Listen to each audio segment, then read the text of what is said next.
Hello, everyone. Looks like I got my mic on today.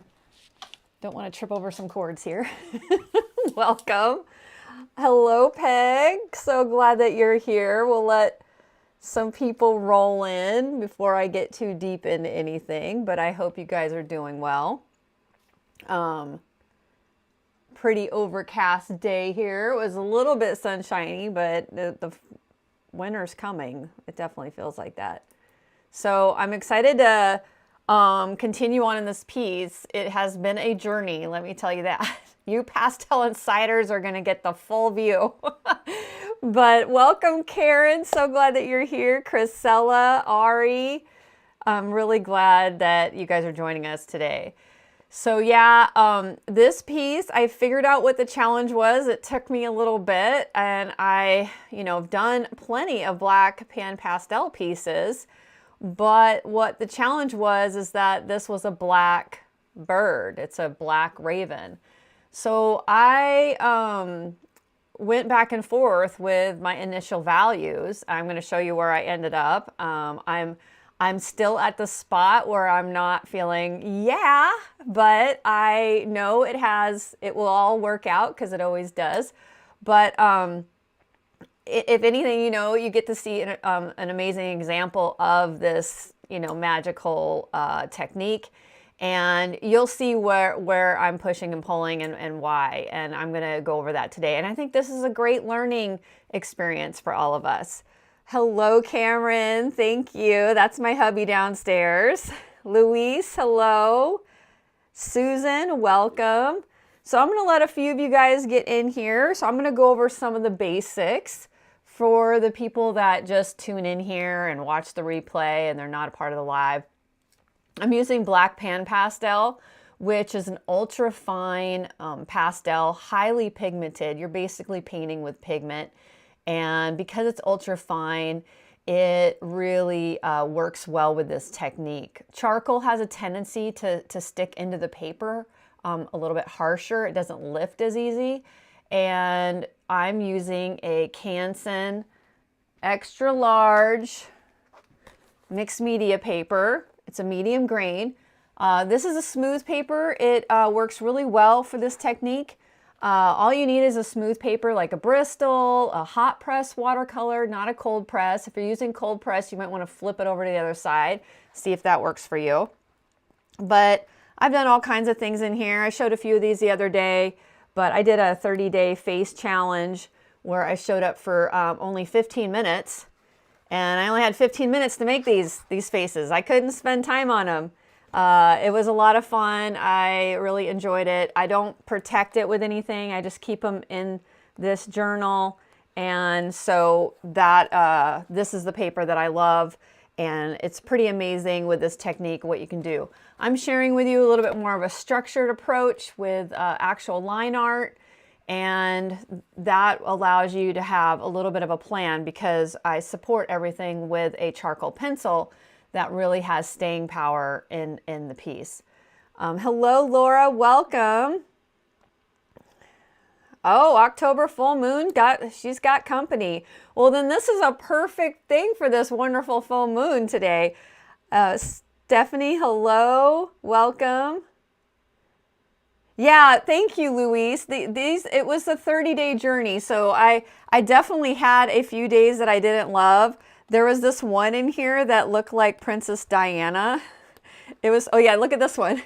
She ended up looking like Princess Diana. I was like, what the heck? But yeah, there's quite a few that I really love, but you end up really getting a flow. Some I didn't really like, but you get a flow of what you're showing up to do, and you start getting into it when you go every day for like 30 minutes. But I just love it. It's just such like this was the first one, so it's a little bit wonky. And I didn't use line art for these. Like the earlier ones were a little bit where I didn't love. Here's one I did not like. This one did not go well. She kind of fits with the Halloween theme right now. But, this one was really ghostly. I kind of love that one. I was just experimenting. I was having a really great time. This one looks really youthful. So it's just a fun way to play. I just have this book where I just put these, you know, pieces in and have fun. A lot of my pieces are larger and a little bit more thought out. And so I like to plan those because I know where they're going a little bit. And I like to kind of pick a happy medium. It just depends what mood I'm in. Hello, Francine. Welcome. So glad you were able to make it today too. That's awesome. All right, I got quite a few of you in here already, so I'm going to just start talking. I'm going to talk a little bit about the tools I'm using today. I am using my favorite Mono Zero pen eraser from Tombow. This is the icing on the cake. I love this thing. It can be used for so many things, not even this technique. It's a small pen eraser. It comes in 2 sizes. I guess this is 2.3 on the back. All of these supplies are listed down below. And I also have my favorite supply page that you could go look at Merry Artist. And I have that link in the description below. And if you go to Merry Artist and buy supplies from them, which they have great prices, they're US only for shipping, but you can use coupon code DawnVS and save an extra 10% on all your supplies. I'm using a soft tool. This is the oval wand, my favorite out of all the soft tools. They're made out of a high density foam. It's a better quality than like makeup brushes and stuff like that. These have been designed just for soft pan pastel. So this is my favorite shape. I also played around and used the oval sponge. They have multiple sponges to play with. They do look like the makeup sponges, and you could use the cheaper ones for some things, but I find the high density foam, when you use it for a while, you see the value in it. I'm also using a kneaded eraser. I love the kneaded eraser. The kneaded eraser goes for a more subtle pull up of the pan pastel, and so it's not as strong. And then I love my Vanish all-in-one erasers, the 4-in-1 eraser. They're white, and I chop them up to different sizes and wedges and make them into tools so I can create some fun mark making. And those are pretty much the overview of the supplies. So this is really straightforward. It's a really low cost for investment, and it's really kind of on the edge of mixed media and my more formal, in the sense of like being on sanded pastel paper, is what I do with my all full color. Now the full color, like Laura, and there was another person who gave a great answer in my Facebook group. The full color that I do, it has to be framed behind glass to be protected. It's on sanded paper. It uses whites and different, you know, highlights. And here we're using the paper as our whites. So we're only using black. So you can mount this, and you can seal it and have many different options with this. So I have a video too down below I've listed if you want to learn how to mount your piece and seal it so you can hang it directly on your wall. For a quick example, I'm just going to show you real quick because we're getting you here before I reveal where we're at. Here's an example of a larger piece. I've showed this before, but this is a large piece that I've mounted, and I've embellished with gold, and it's a really fun way to be able to display this work. But you can also frame it. You don't have to do the mounting either. So, because the mounting, as Peg knows, it can be a little nerve-wracking, especially those big pieces. We were cheering Peg on the whole way when she was mounting that with her husband. Yay, Peg, for getting that done. Hello, Loretta, welcome. Yeah, I'm so glad you guys are all here. So we got you in here. I'm gonna reveal where we're at, and I'm a little darker on the piece. This is where we worked. And the raven isn't going to come out as much until I start bringing this moon out. So I think I'm going to work on the moon first. My challenge is I do love this. I think this chest looks really cool. I can go back and pull that out again. I just was finding it a little bit challenging because the bird was looking whiter than I wanted. And so I brought in a more dark tone so I can work off of that. This was the challenge of the whole thing. You get to see that if you're a Pastel Insider. I was a little bit like, all right, folks, hold on. You're going to see the full meal deal when not everything's perfect. And, you know, each painting can have its challenges. And I went back and forth and showed how I changed a few things, and then I didn't like it even then. So I'm getting to the spot where I'm happier, but the challenge is that it is a black bird. It's just like painting something white. It's not always white. It's got multiple colors in it or multiple values, even though it's more of a dominant white animal or black. So I played around and got some of the fog, you know, warmed up a little bit on that. We're going to put some fog in here. I'm going to show you how I do fog. I'm going to bring in the patterns of the moon here. And we have the mushrooms to put their patterns in. I have the rest of the bird. Here was the thing that I didn't notice until after the live was I want the bird's feathers to go behind the branch it's perched on. You can see in this one it was before the branch, and I was like, that's not going to work. So I've cut that off and pushed it behind, and that is something sometimes you don't see right away when you're drawing something up. So the one thing I'm going to ask you guys, if you can help me when I start winding things down around 3:20, remind me to show the before and after. I've been having a hard time with that lately. So I would really appreciate that. I'm just going to put this back here. And then let's see here. It was challenging, but we got it done. So true. Question, have you switched to using the wax finish on these rather than a gel medium? So I use the graphics adhesive to mount them. I used to use gel to mount them, and it's very wonky and you can't cut and get a clean edge. To seal them, I was thinking I wasn't going to be able to use my Dorland's wax that I normally wax everything that I've ever done for so many years. But I ended up doing some test runs. You can't use Dorland's wax on gold foil, and I was doing a lot of gold foil. And now I discovered the golden gold paint works great with the Dorland's with the wax finish. So I put multiple thin coatings of the wax finish on at the end for that. Okay. All right. Peg waxed her large one. Oh, that's awesome. Good for you. Hello, Sarah. Welcome. I'm so glad that you're here. Where are you from again? Because you're saying good morning, so I'm thinking you might be in a different state. I don't have all of you guys memorized. Okay, we have a good group of you in here. If you just arrived and you just showed up, I did talk about everything. I talked about the supplies. I've talked about, you know, my challenges already. And you can rewatch the replay and definitely get caught up on that. Yep, that's exactly, Peg. That's what I use too. So I do have a video that shows how I seal it with the wax, but I also show how I use the adhesive and everything. That link's in below, so it's a really great video. So I'm going to go in here and get warmed up, and I've put this at a value, a mid-tone. So a lot of these, it's real flat right now. I know it's real flat. It's not unintentional. It's just you got to get through these flat stages because you can do this two different ways.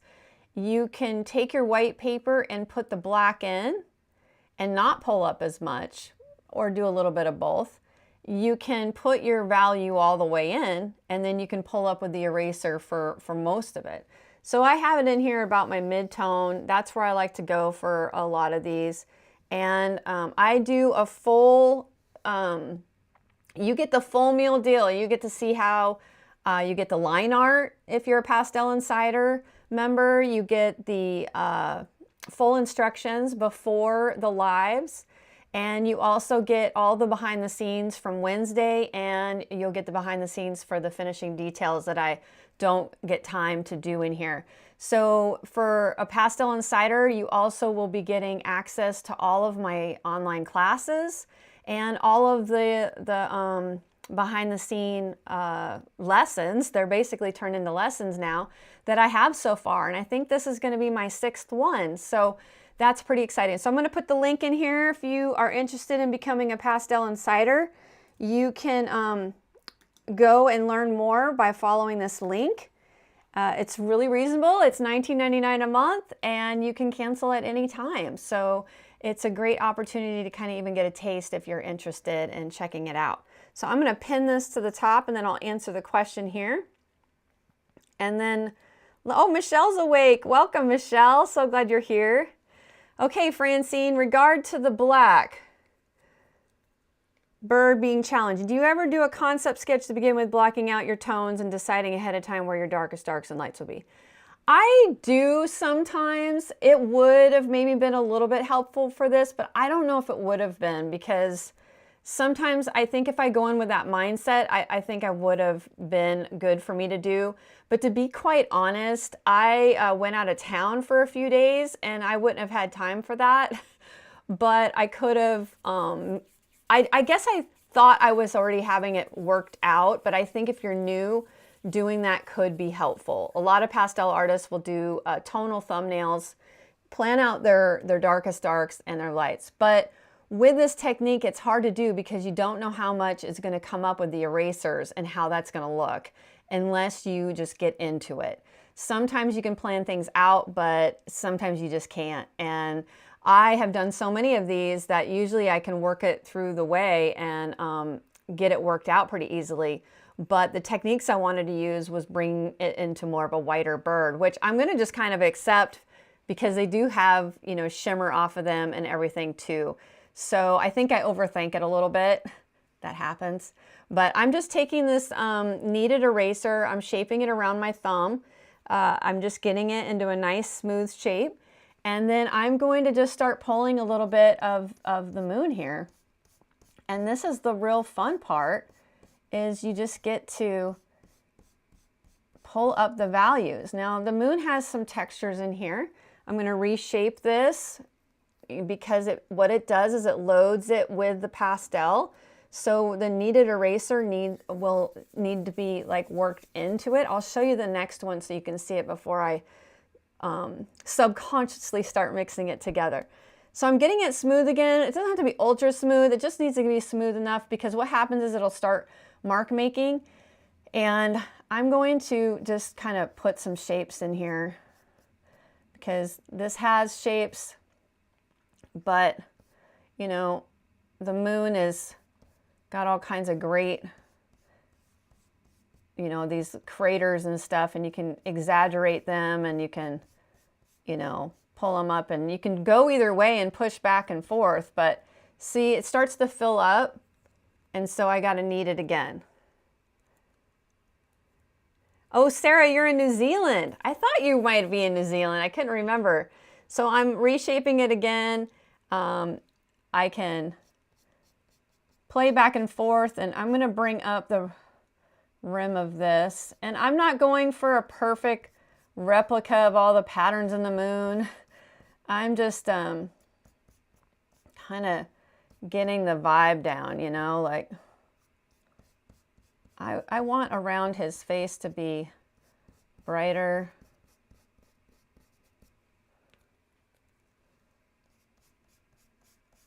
Now, the kneaded eraser is a softer pull. It's not going to pull as hard as a white eraser. So I'm good with that because I don't want it to pull that hard yet.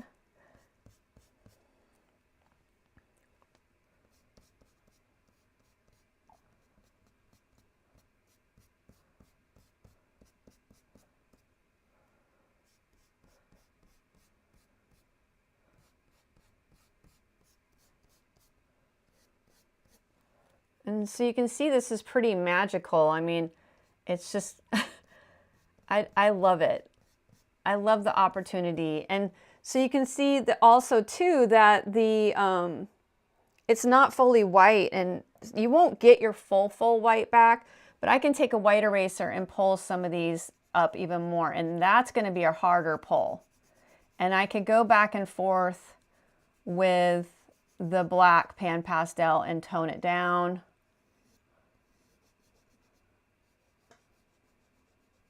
You can just keep it soft if you wanted to. I want around the bird to be brighter, and I might have to go into the bird a little bit and get rid of the halo of black.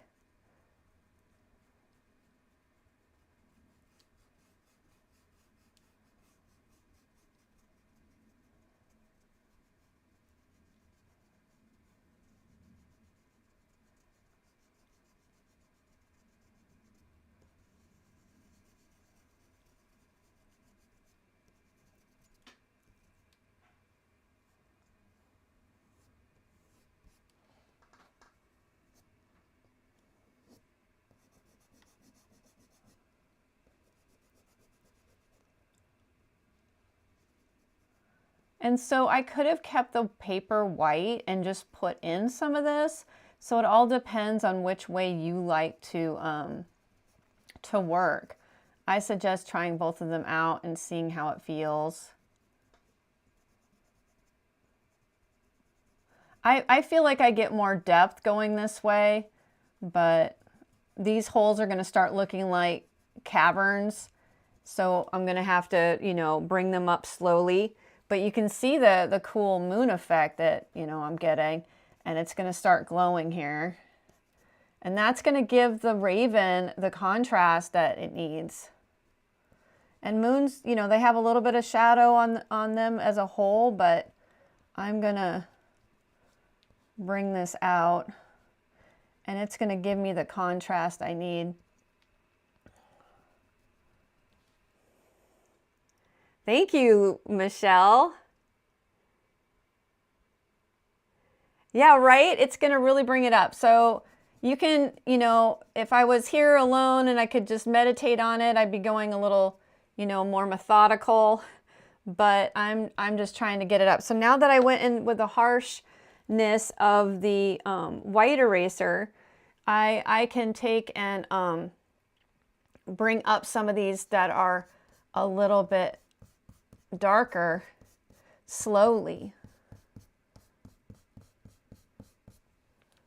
So I'm just shaping this up. I got a bigger one. I have quite a bit of, here it is. I was like, where is my bigger one? I have where I can stick these together.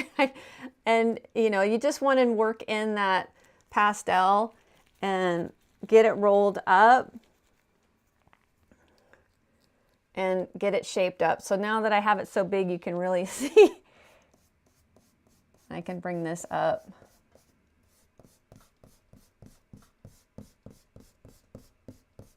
And of course I want around his beak not to look as, you know,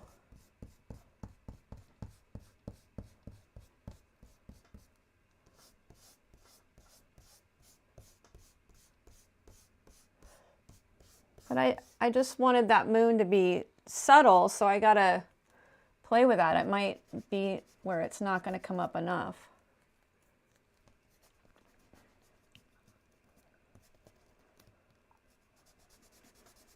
We're shaking the house down. I could even probably, whoops, oh, it's live, folks.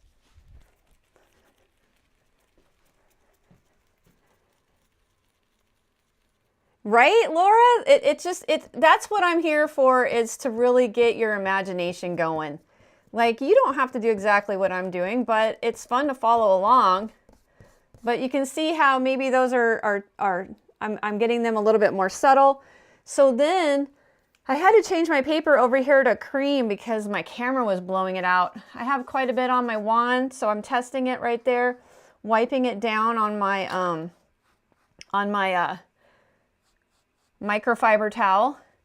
And then you can see how I can go back and forth and maybe add some more detail in here if I wanted to go, you know, crazy. I can slowly add that in here.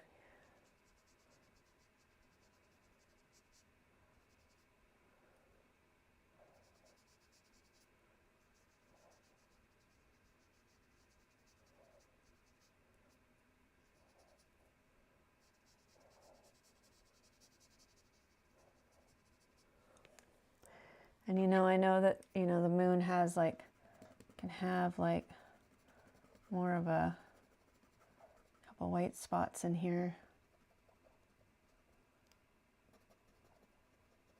you know, a little bit harsher than the rest. But the possibilities are endless, you guys. Like, it is crazy how much you can do.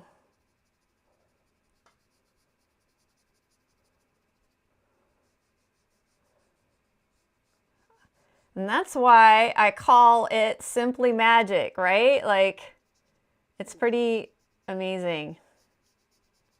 So I can tone down some parts. And then what we can do is we can put darkness on here, and you can clean up the moon. I'm going to keep it more of a solid sky where I'm not trying to get the glow of the moon in the sky, because I'm going for the whole October, you know, spooky kind of vibe. But this is about as spooky as I get at the moment. I don't know if I'm going to do, I was going to do a terrarium with October, you know, vibes in it. I don't know if I should do that or not.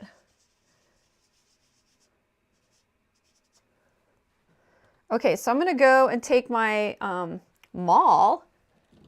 I just call it a dowel most of the time, and I'm just going to get my edge here.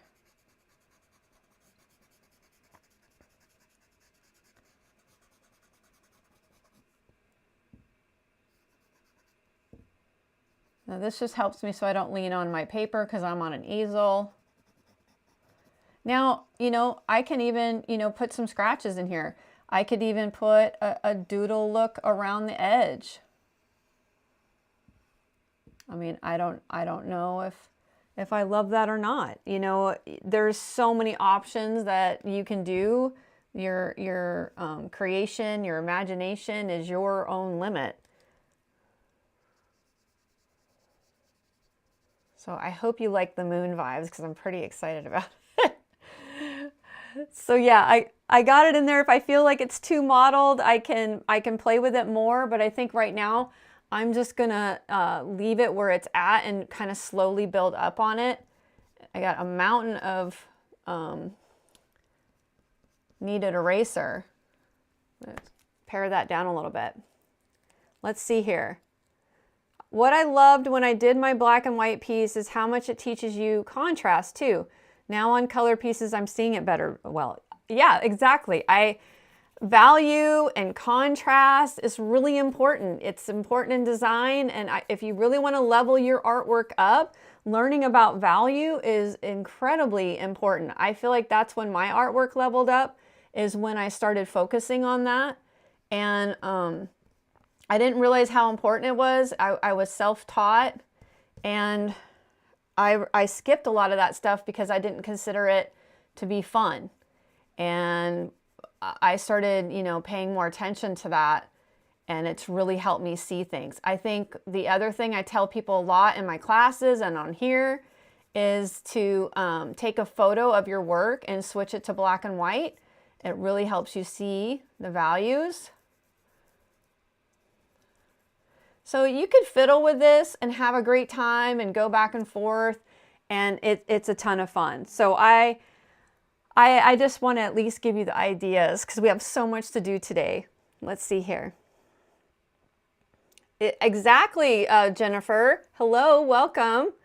The value does, you know, the color does get credit because value does do the work. I think it's your first time here, Jennifer. Is this your first time? I think I saw you over on the pastel group. Is Stacy in the house? I didn't think I saw Stacy. Where's Stacy? Stacy's here. I see you now. Oh, Pam showed up. Awesome. Okay, Jennifer, I thought so. Welcome. Well, thank you. I really appreciate that, Jennifer. Yes, Luis, you got to change your photo to black and white. It really, really makes a huge difference. So I'm going to go just do something a little easy. I'm going to get some of these little mushroom specks in here. And we're using that, the Mono Zero. And I'm just going from, like, you know, having a good time. I'm not overthinking it. I've done so many mushrooms that for me, this isn't something I have to really think about much. So I'm just going to start pulling those whites. And the cool thing is we're going to be able to adjust it along the way and shadow it a lot easier than sometimes when I'm doing my color. And I'm just wiggling this Mono Zero to get kind of an uneven look. I'm not trying to make perfect little mushroom cutesy dots. I want it to look a little bit realism, but I'm always on the edge of realism and fantasy. So I seem an abstract. I love to play around with a little bit of everything. So we're going to get these mushroom specks in here. Well, Stacy, I'm just glad that you're here. Thank you. You're always an amazing cheerleader. I mean, this whole community is amazing. All of you are absolutely fabulous. Yeah, Pam, you know, you guys are supposed to have this time uninterrupted. Never have any other commitments. It's all about, you know, Tuesdays and Thursdays at the Soft Pastel Lives. Okay, so I'm just kind of getting some in there. They're going to look really stark at first because you're bringing them up, and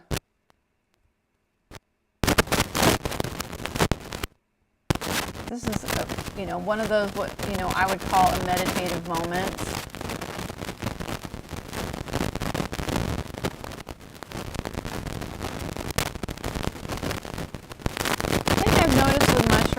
They're not all perfectly, like even this one's a little bit more perfectly spaced. Sometimes they're not all perfectly spaced. So I like to throw a little bit of that in there to a design because I think it gives the eye a little bit to rest on.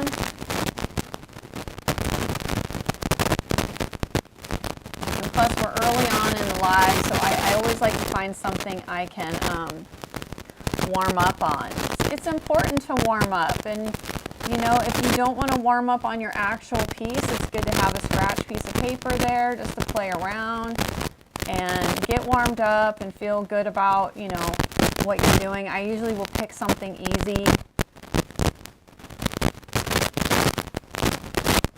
And since I got these mushroom specks going in, I'm going to go and bring a little bit of this up in the actual mushroom. Why I see it. So these little skirts, when I was telling you guys about value and how, you know, I'm dropping everything today, guys. I'm glad, oh my gosh, the mall went all the way under. Okay, just a moment. Hopefully I don't knock down everything. Oh my gosh, it's way in the back. We're live, folks. We're live. I'm back. I'm dropping everything. I don't know why, but I want to explain this value so that you can get a great visual without dropping anything. So right here, the 10 is pushing backwards away from you, and oh, what's that? Did the mic go off? It's staticky again. Is it just them, guys, or is it cracking? Lots of static. Oh man, I just bought a new mic. I hope my thing isn't going out. Okay, guys, just a minute. Boy.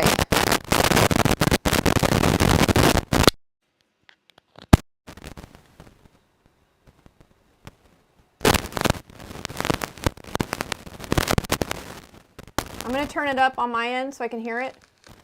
Oh, geez.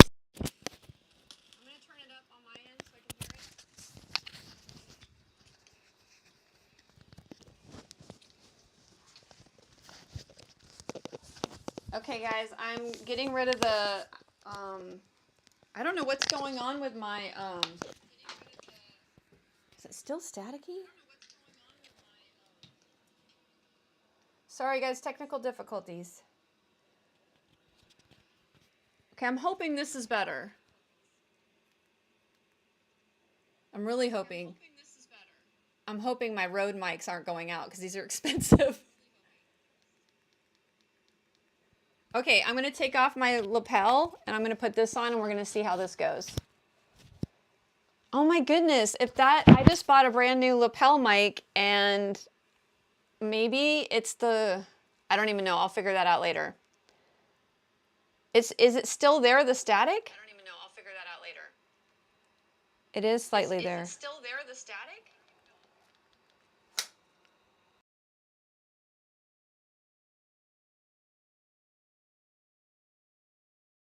Folks, thank you for your help. I'm just catching up on chat to see what you guys were doing. Wow. Mic check, mic check. Oh no, okay. All right, I'm all caught up. We got you in here. Sounds good now. Let me think of where I was at. I was on the mushrooms. I was talking about value, and I was talking about how the darks push away from you and the lights pull forward to you. So anything with the lights are going to come closer. Now with a moon and a light source, that's a whole different thing. So you can use value in that way that, you know, I put everything on the mid-tone so it's flat and it's in the middle. So a lot of people will hang out in the mid-tones and they don't go to the extremes. And so I'm always going to the extremes because I've just really loved the effect that it gives. Thank you, Michelle, for cheering me on and liking, giving the cheerleader. I appreciate that. It is free to support me that way. Okay, so I got the mushroom started on here, and we are going to take this skirt, and I'm going to show you how I'm going to use value to really make this effect down here fun. So I'm going to go on the edge here, and I'm going to bring those edges out.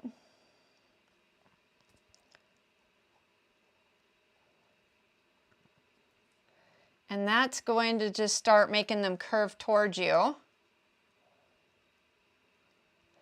And then you can play with the edges here.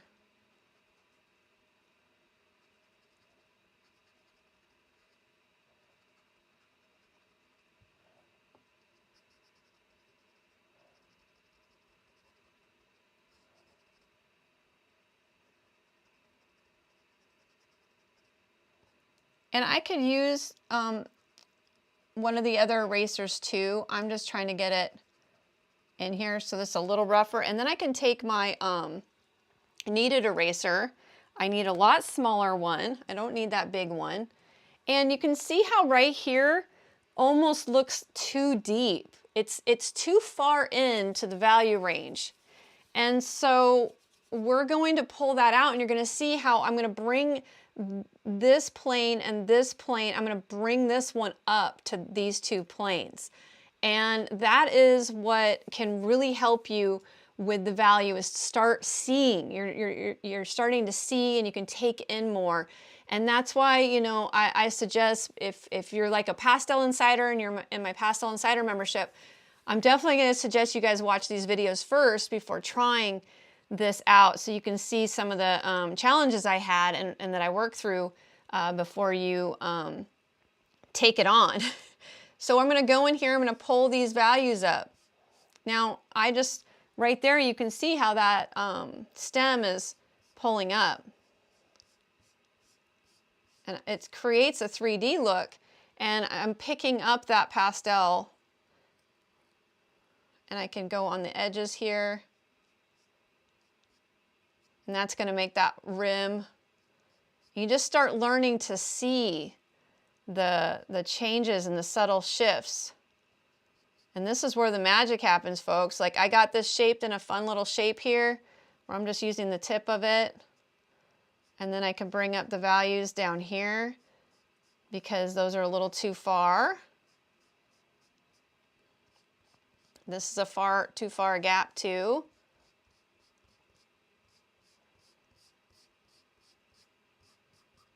And then I can go back and forth a little bit and push it too. And it even puts a little bit of a cool texture that, you know, I think lends itself to the mushroom family. Now, I have my fun speckles in there, and I think this is a great way to show how you put pattern in, and then you want to marry the pattern. You don't want the pattern to just hang out, because right now they're just kind of floating there. They're like, oh, I'm these mushroom speckles, but I'm not really attached to the mushroom, or they look more cartoony this way. So I'm going to show you how I'm going to bring those in. And I think I'm actually going to add one little detail to them before I do that. I'm going to put a little drop shadow underneath them. So I have my wonderful trusty oval wand. That's the second time I've dropped that today. Well, you guys, you get to really see a show, and that's okay. I'm glad I feel comfortable with this wonderful community, because I'd be horrified that I've dropped all this stuff and had my crackles. And so I'm going to go and put a little, I put some in the edge, and then I'm just going to tap underneath the mushrooms here, just really lightly. If I feel like I got too much on, I can take it off.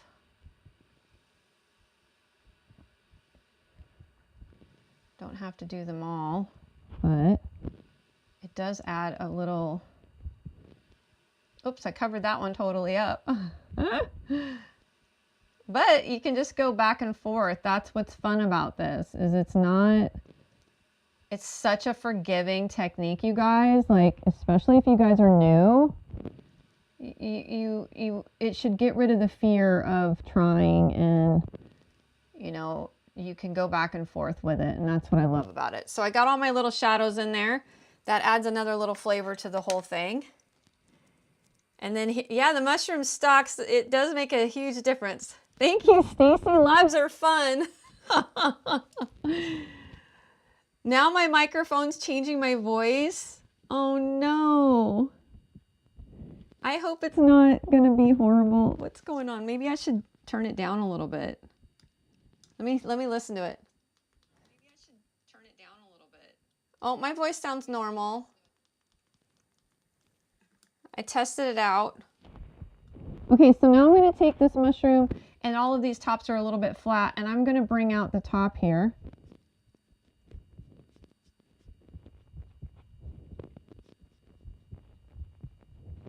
And see how that's going to pull out the mushrooms, and it's going to marry those little.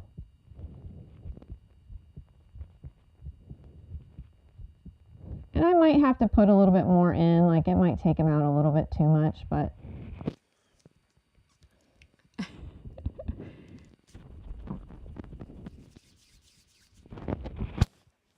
Maybe it's this falling down here. Let's try this. I'm just gonna go like this. It's probably just going down into my clothes.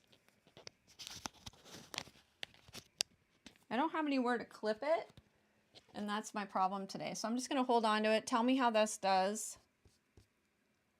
And let's see here. So I'm gonna bring out this little edge here. Today gets the award for the most technical difficulties day. But at least I'm still live. I've had where I couldn't go live once. That was a little crazy. Strange audio again. God, you guys, I'm so sorry. Hey, wait. I'm going to trade this with another one. Let's see if this fixes it.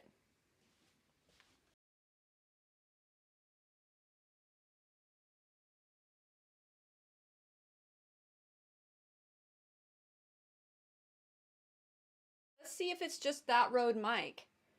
Let me make sure I turned it off. How's this one, guys? Because I have two mics. So tell me if this works now. Sorry, guys. I'm so sorry. Thank you. So I'm going to put that one away. Maybe that one has a fault on it. Oh, good. Good. It works, but could you turn it up a bit? Well, Karen, I know you have a little bit hard of hearing, but I can't turn it up any more than it is. That's about as good as I got. Okay, I'm going to try to put it down here again. I'm going to put it faced out. I don't even care you guys see it. We'll just leave it like that. I'm going with it, folks. I'm going with it. Okay, so we've got the stalks looking really good. Now it sounds good when you turn towards the camera. Thank you, Karen. I can't believe I've gotten through these mushrooms the way that I've done with this whole thing. So you can see how it brought those mushrooms and kind of toned down the speckles a little bit where they're not just staring at you like intently, you know, like I don't really want that. It looks like I got a little over the edge here, but that's fine because we got to work on this. So now I got the mushrooms at a pretty good spot. I'm feeling pretty good about them. I could play with that a little bit, and I can go back and forth here with some of these down here, and I can put that back in. I can get my sides curved a little bit with adding some of the black back in, and that's gonna give it a 3D effect. Thank you, Jennifer. Oh, good, Paula. I'm so glad you made it. You missed all the technical difficulties. My gosh. I can't believe what I've had to go through for today. So you can see, even if I pulled that one a little too dark, I can massage it in, and then I can pull it out with the eraser too. So now I even have some grass, and I might just take my little sliver that I have right here. I've cut a wedge, and I'm going to just put some grass in here. I'm not going to go perfect by what I put in there with the drawing. I'm just going to get some grass in here. Happy little grass. We're putting happy grass in. Oh my gosh. And you could get in there and you could do, you know, way more intricate grass. I'm going to knock this down. I'm just getting it in here.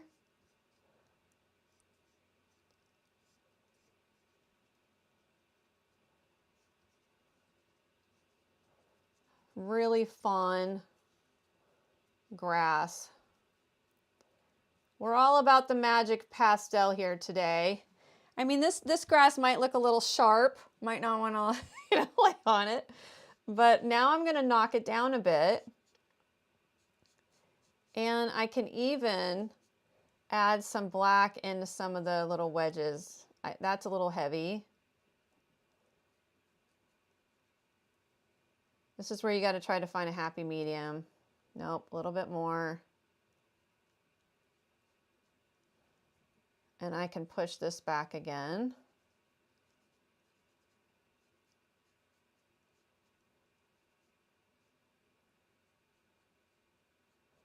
So this can add texture in it too.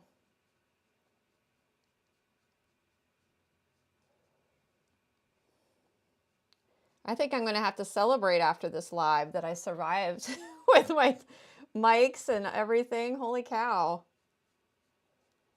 Okay, so you can see how if something gets pulled up behind, you can push that back even darker. And those are some definite little moments you can play with. I got this mushroom coming out. It doesn't have a lot of detail right here, so I'm going to put some shadow in right there. And then I'm going to pull this edge here.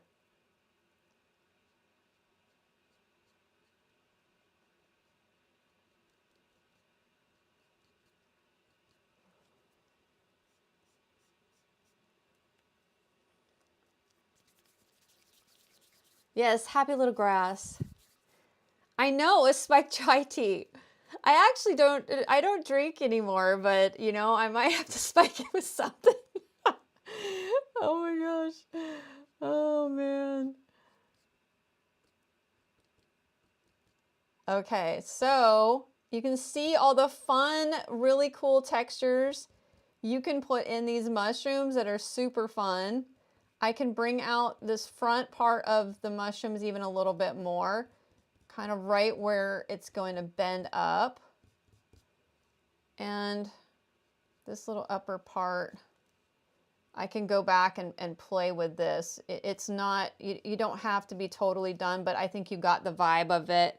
I think those look pretty real, and I'm avoiding this part here. We're gonna get there. I think I'm gonna start that in just a moment. I do get mushroom tea. I have some mushroom tea. I'm gonna have some water now that we're talking about it. Hydrate. So now I'm gonna play with the mist because I kind of want to get my mist figured out before I put the rest of these feathers in. And what we're gonna do is I'm shaping my kneaded eraser. And I'm gonna think about, I might even put mist over all the stuff I've done. I don't know. I also, you know, before I actually put the mist in, I need to come up with, I wanted to put some wood grain in there. I think that might be fun, even though I dampen it down. So I have like some wood grain. I'm just shaping the kneaded eraser to go lightly. And I'm trying to, you know, make it in like a wood grain pattern. These up here don't need the detail.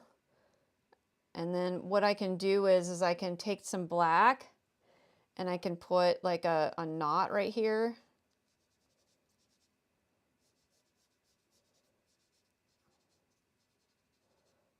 And then I can pull this up even a little bit more right here.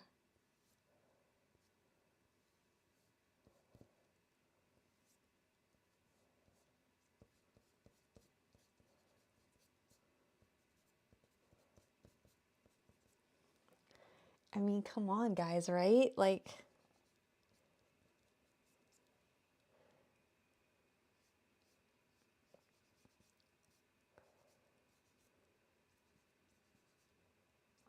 so you could play with this and get it up and you can add all the detail you want, but I'm just trying to get different levels of texture in here. And I'm going to bring this up a bit. And this up a bit. So when it stops pulling, it gets really shiny. Can you see that? Yeah, you can see that shine. That is the pan pastel. So I have to fold it over and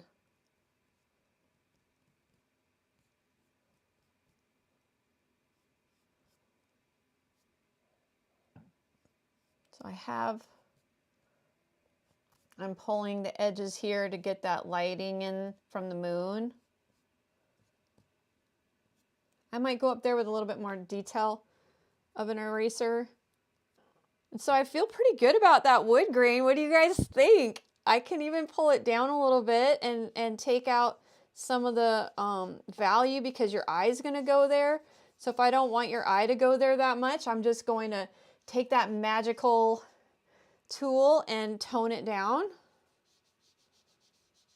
Right? And you can go on the edge of your wand and even put some more darker bits in there. That's going to make it look a little bit more textured. I love wood grain, like love playing with that. And wood is definitely not perfect. It's, you know, it just wants to be, you just got to kind of get those little shapes in there. Thank you, Peg. Thank you, Karen, Stacy, Chrisella, Francine. Oh, Francine likes the tea. I know, there's just too much fun to be had. I'm like, you know, this is what we're, you know, this is what I live for, is being able to do this awesome art and create and share this magic with you. So I think this is just really fun. And I hope it inspires you guys to show up. So you can see, I could go back and forth and fuss with that. It's super fun. I will say that I think the mushrooms are a little bright. So we're going to just see what we're going to do here. Maybe they're just going to be bright mushrooms. I would say that's the challenge of doing a dark scene is being able to get everything in the same tone. But I'm going to do some mist now. What do you guys think? You want to do some mist? Yeah, I'm going to do some more. I know, Cameron, I did that for you. This is what I live for. I got to lighten things up, honey. Cameron and I, we've been watching this show, and there's a guy in the show, and he says, "This is what I live for." So I knew he would get that.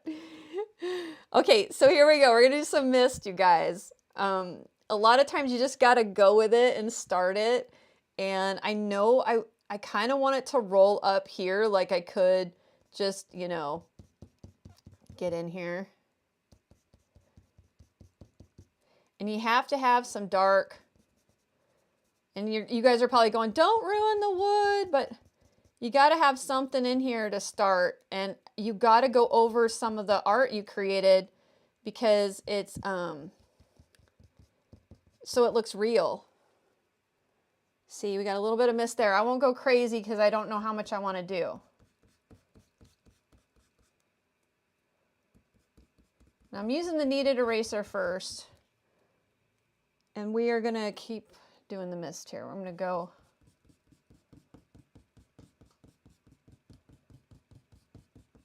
Now the thing with the mist is you got to have some dark to work with. And you want to go back and forth with it. It's a little harder to go in reverse like I'm doing. But then your brain has to shift gears. So now that I've pulled up with my kneaded eraser, I'm going to use my harder eraser and just create a little bit more white in here. And that's going to pull the mist forward. And I can tone this down as I go.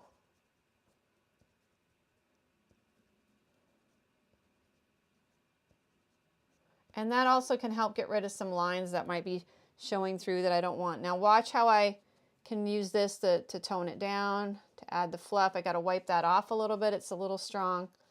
I can tone the whole thing down if I want. And then you can go back and forth and break up the lines.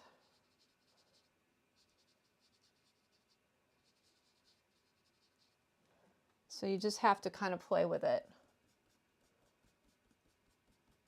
Okay, so I'm thinking about this mist, and I want to look real quick and just take a moment of the composition. I'm thinking, you know, I don't know if I want to cut this off. I really like this section here.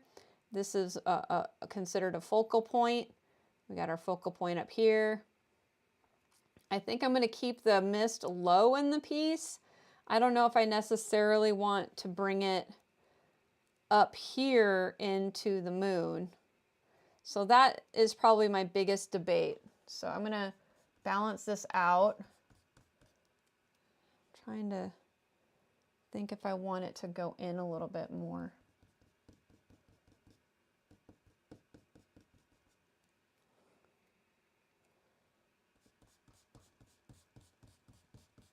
This is where you get a little more physical with your piece.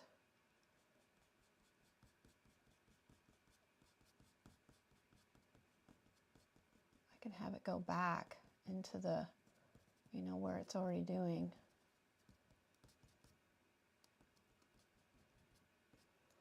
And I can pull some of that too. Like, I'll be able to go back and forth, so it's not going to be stuck like that. I'm going to put some of this grass with the mist. So you're not seeing, but I'm actually rolling this as I go. So this grass is going to be misty. I think I'm going to pull it up.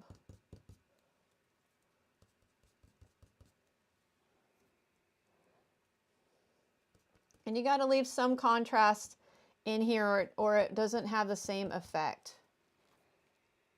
I'm thinking I want to see what this looks like coming in under the log. I can always put it back.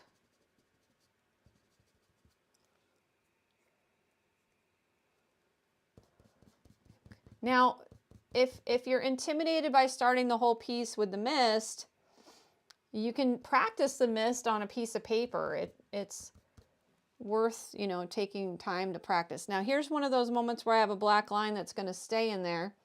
So I'm going to make the mist go around it. I have the bird where it's floating in. I'm just going to see if so you stand back, like this spot's really bright, but that's okay. I'm going to tone it down. But it's going to help make the bird look blacker, and it's going to make the mushrooms and everything balance out a little bit.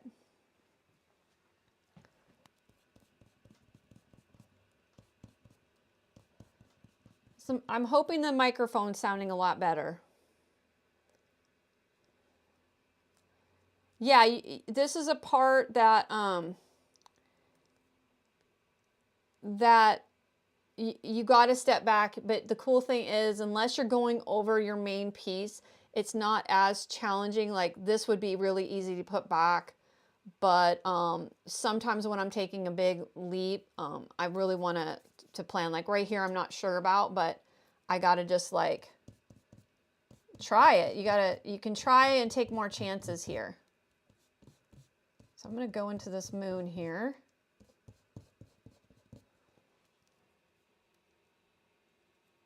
Kind of like how it's swirling a little bit.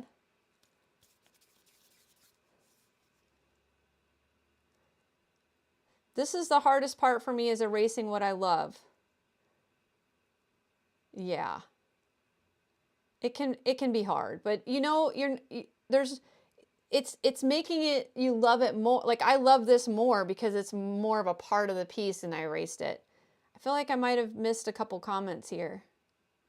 I've been working on a girl, just black erasers. It's coming along, but needs time. Luis has a progress shot on Facebook, Stacy. Oh, you want a progress shot. I see. Oh, thank you, Cameron. I appreciate that. Well, I think I have one Rode mic that's not working. That's a bummer, but you know. Hi, Jonas. Welcome.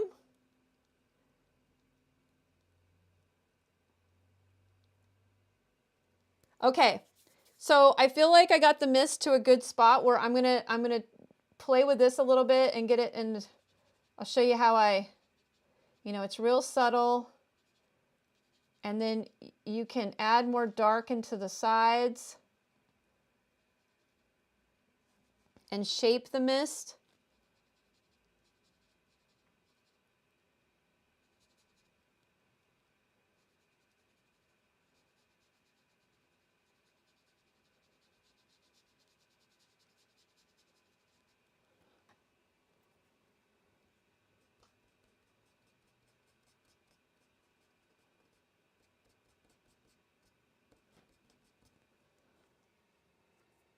So you can see how I'm just pushing and pulling it back and forth. Kind of, I like...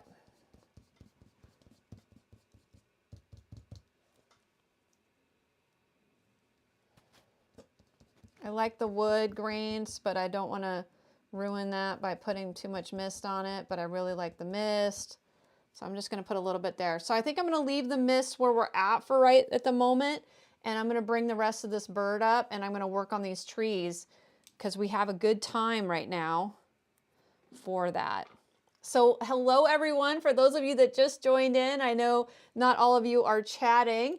Welcome. If you have any questions, please don't be shy. So I'm going to go and bring up a little bit of the branch here with my pen tool. Right now they're just lines. And I want to bring up the highlighted side. This is a little bit of a harsher tool, but I can smooth it out with the other eraser once I get the parts on that I highlighted that I want. Like this one, I got to bring this back in.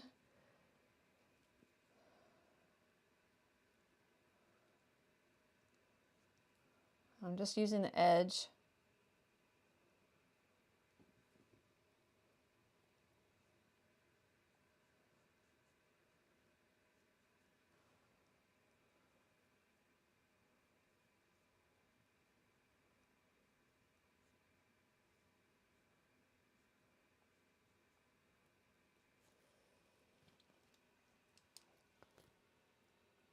I'm thinking that's going to be kind of the way.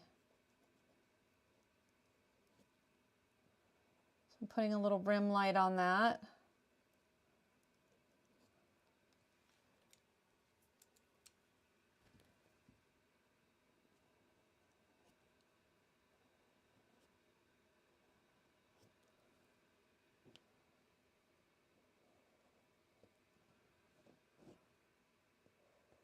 Thanks for the hearts.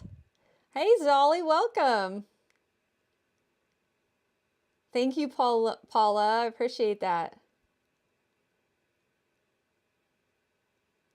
I know it would be fun to do that. I think that's a really planned out thing. Like, I need to see how the rest goes in before I start putting the mist in. I could ignore, you know, some of the raven and put it up here, but sometimes the mist can be a lot. So I'm going to have it like it's starting to come into the raven, like he's just landed, or, you know, I'm thinking about it like that.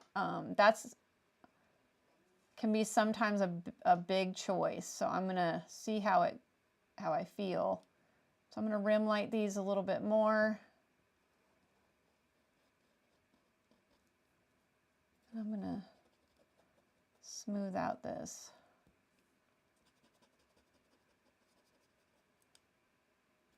And I think I'm going to put a little dot right here. Oh, hey, Stacy. Thank you so much for the super chat. All right. Thank you. I appreciate you so much for supporting my channel. Man, this is your 20th super chat. Right on. Thank you so much. I appreciate it. That's so fun. Okay, so this side I'm going to go a little darker on the raven. And I'm going to re-put in that feather again. It's almost like, can that just even be gone? And then that be the chest. I might think that could even be the wood. Oh, I'm going to do that. I think that doesn't break up my little my pattern there. So I'm going to erase that up so I can get rid of the line that's underneath. So one tip, if you have like you're using the charcoal pencil, it is like almost permanent. You'll see in for those of you who are Pastel Insiders who get the line art and are working along with me, when you put this in, you'll see me erase and it does show up. But the tip is if you go as dark as the value of the pencil and then you erase it together, it will bring it up more. And so you can see that line in there. Yeah, maybe you can see it just a little bit, but now I'm going to bring those two in and I'm going to make it into a tree trunk.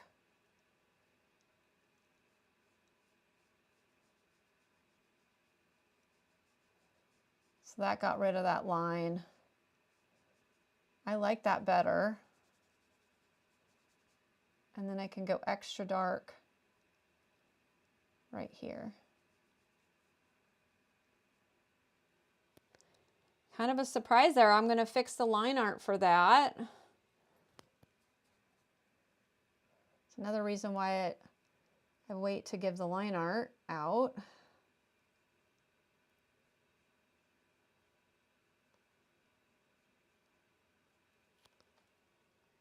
I'm going to try that. Okay. So now I'm going to go and we're going to work on the raven a little bit more. The mailman just brought you a dozen General 2B charcoal pencils this afternoon. Well, you have a lot of charcoal pencils now, Karen.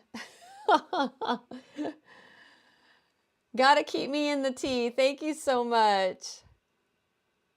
Thank you. I really appreciate that. Okay, I'm going to go in and I can see some of these lines here.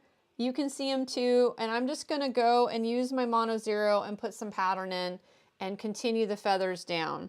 So I'm going to use my maul here. That's my, you know, stick that I keep my hand off the piece. And I'm just going to go in and start putting some design in. Now, it does not have to be exact. I am just going to start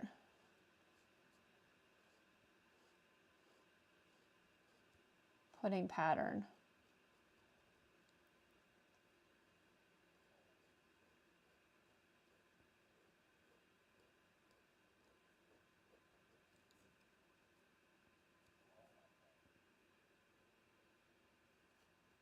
I might just put this all the way down.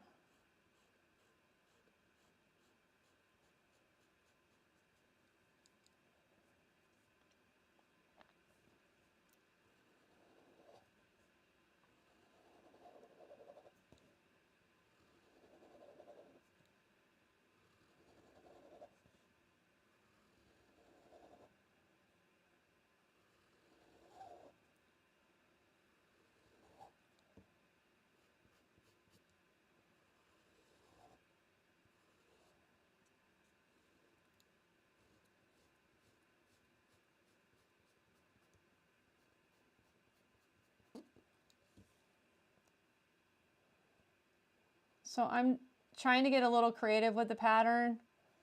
You can just do the feather pattern if you like, but these were a little wonky. I'm trying to fix them. I might even just do a fun. So I'm just exploring different patterns because I like the whimsy of it. You don't have to do that. I'm just having some fun in there and getting some lines in. All right, Jennifer, take care. Yeah, I'll see you on socials too. Thanks for visiting today, Jennifer. Okay, so now I have down here, I've got to get a little bit of the pattern in, and I can always darken it. So I'm just repeating some of that.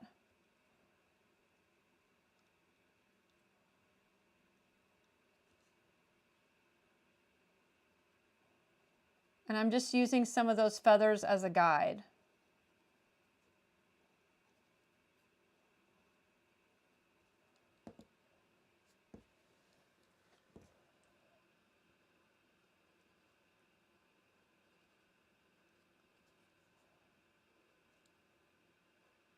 This is a little long.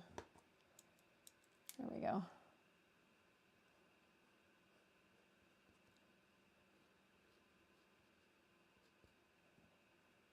I'm just putting a line down the center of some of these.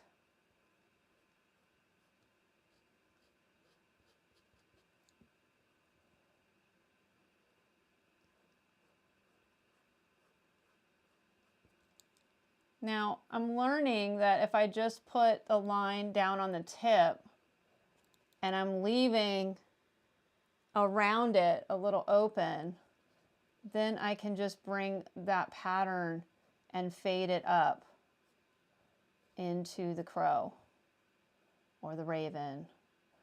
I'm not always going over the, edge with the pencil. I just did that up here for some fun little patterned ideas to give you guys. But I found like I did the lines too long. I could have done these little more partial ones, but these tuck down behind the log. So I'm going to darken them when I go back with my pencil.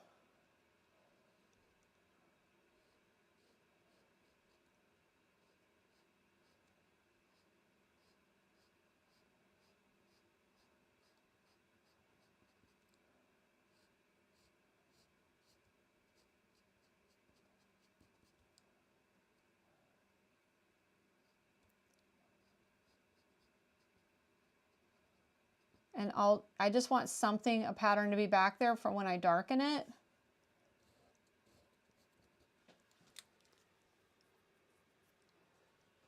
And then I'm going to bring this line down.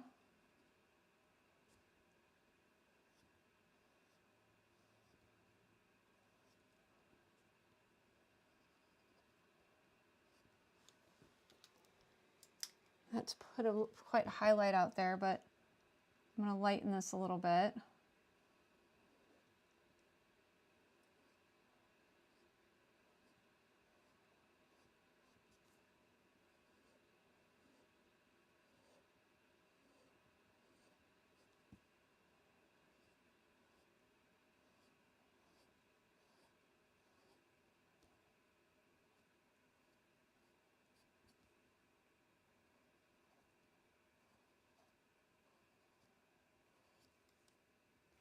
You got to wipe off the tip of this or it will,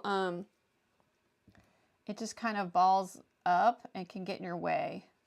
So sometimes when you go a little too dark with the pan pastel, it can make it really hard for this mono zero to pull it up. So now I'm just trying to get this transition. I'm just going to put those fluffy hairs over, little feathers, not hairs, but I think you guys get it.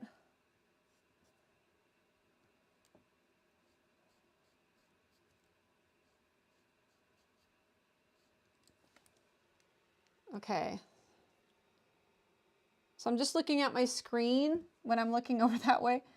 I'm just trying to see what's really dark and I'm going to pull it up.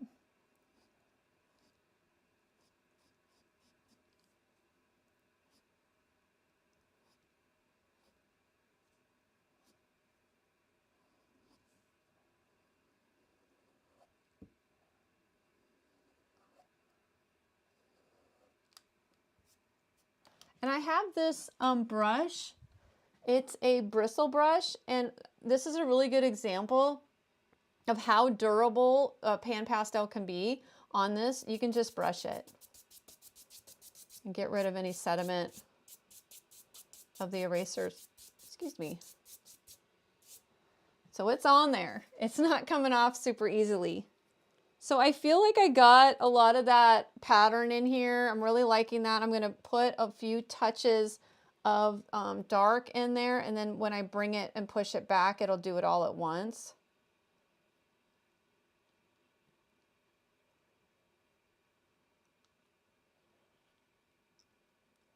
And I'm going to use the edge of my tool, and I'm going to go back in and go black on the tail. And that's just going to merge them and kind of break them up a bit. And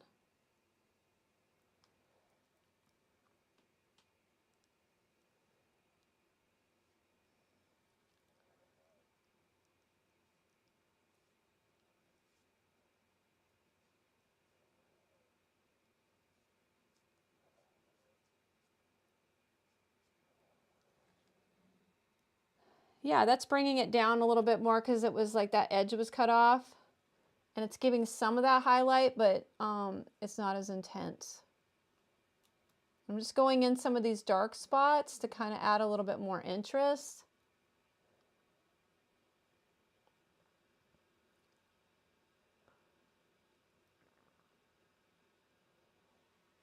Question: is it easy to cover the pen eraser with pastel, or does the eraser leave a little bit of a line? Oh, well, I'm just going to demo that for you, Paula. So right up here, I'm having a great time. I'm like, oh, I want scribbles right here. And then I'm like, oh man, that's ugly. So you can just go up and they'll just go away. Totally goes away. See, it's magic. That's what I'm saying. It's just crazy how what you can do, and there's really not a lot of limitations. So now that I have a pattern in there, down here you can see the value needs to be a little bit darker. So I'm going to hopefully be able to go over this without losing the pattern. If I have to bring some of it back in, I'm going really light. And I'm going to touch that with some black pastel, and hopefully that doesn't lose its whole pattern. But if it's in shadow, you're not going to really see it anyway. So I'm just kind of bouncing on it a little bit so I don't rub it out. And I'm just getting this darkness in there so I can still see a hue of that, you know, pattern in there.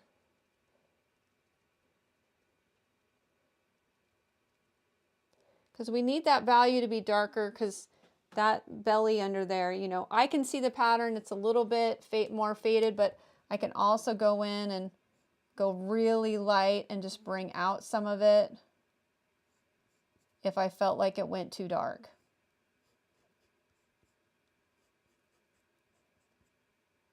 It's just a little dance, and that's just part of the process.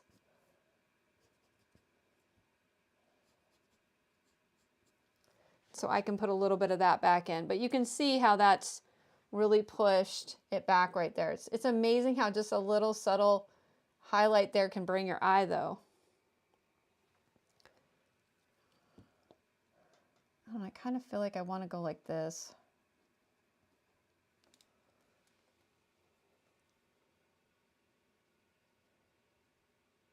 Oh, that's going to go too far back, but I wanted it to show up, but you got to find that right pressure. Really light.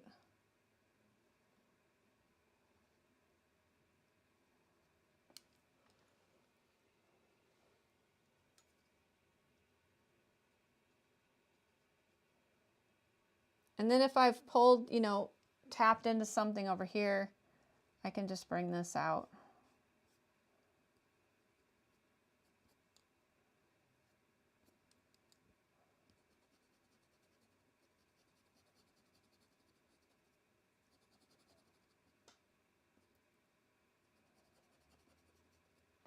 Okay. So I'm feeling like that's looking pretty good. I like the chest. I feel like it wouldn't be, I wouldn't mind maybe trying to bring some highlight from the moon in the back. So I'm going to play around with that.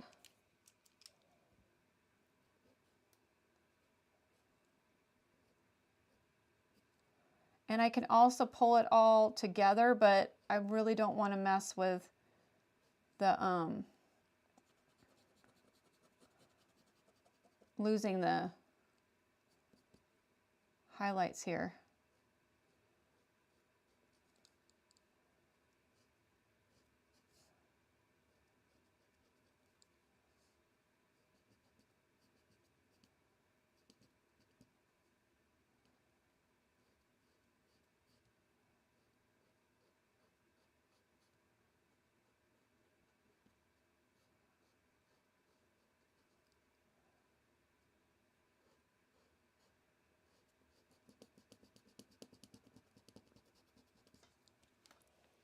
I'm just trying to get a little bit more value brought up, but I also want that line to be there for the, I like this feather.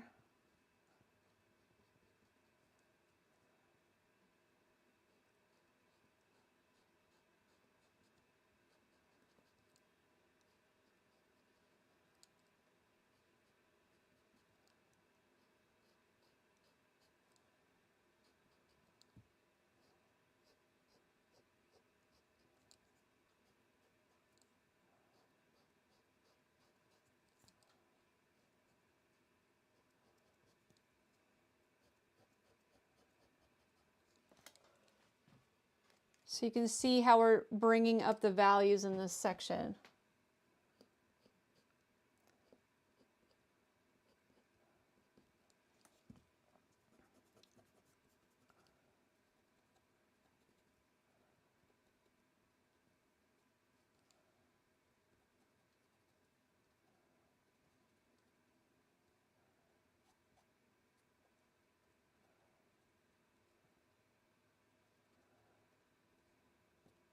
Because I'm thinking that moon's going to be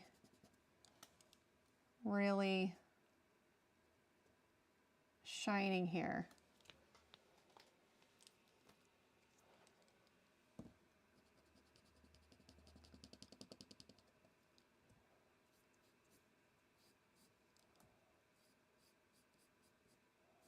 So you can start just really painting with it. It's pretty amazing.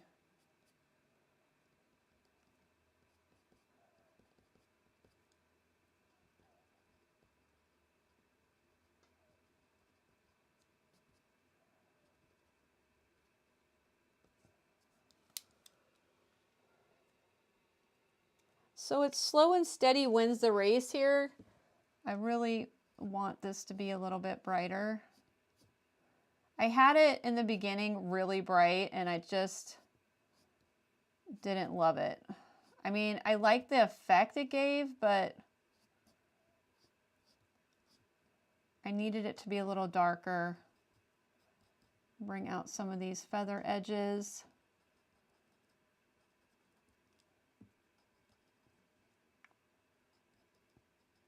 So you're just building up that reflection. So see how that's lifted those a bit? And what I'm doing is I'm aiming for the same, you know, bristles, you know, feather things that I've done already. So I'm just trying to pull them out.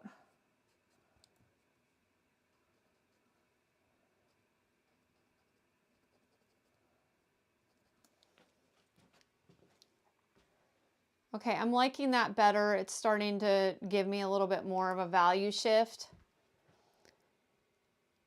When will the line art be available for this one? I'm super excited. Well, Zolly, it's going to be available on Friday. All of the line art for the Pastel Insiders membership goes in on Fridays because there's a lot of behind the scenes stuff. There's a lot of video. You get quite a few hours worth of video, and I have to edit all that. And yeah, and I have to get the line art all ready in your file, and So yeah, that'll be in there. I'm hoping to get it in on Friday before noon, Pacific Standard Time. I'm excited that you're excited. Okay.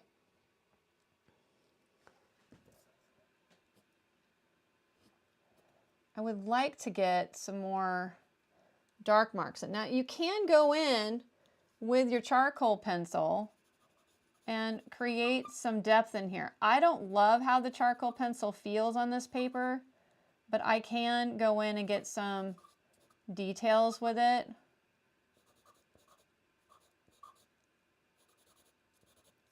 If I want to bring out some of those feather details in the dark,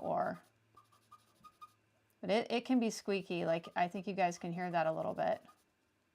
It also sits on the paper a little bit. Yeah, see, I don't love it. I'd rather just touch it with my pan pastel.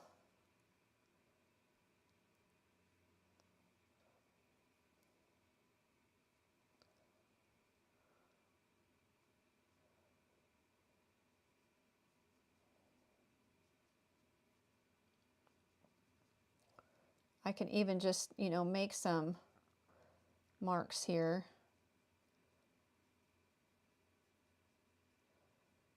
That will just be more abstract of the feather if I'm trying to go darker. So now I got a decision to make about my mist. I'm just going to abstract that out a bit because I want this section to be darker.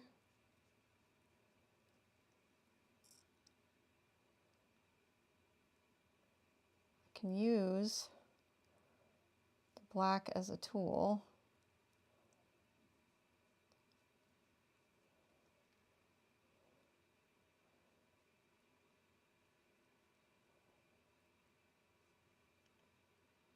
So this is where I can get a little bit in trouble, but it's giving me that kind of dark vibe down there that I wasn't really getting, and I'm okay with that. And I might look at it later and go, okay, I went a little too much on that. I don't know. Okay.